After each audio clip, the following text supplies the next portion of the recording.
رفيع الدرجات ذو العرش يلقي الروح من أمره على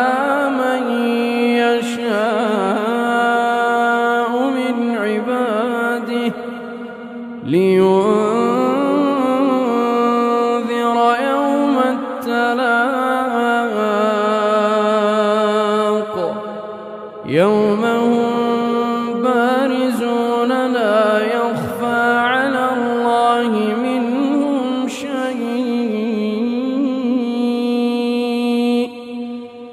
لمن الملك اليوم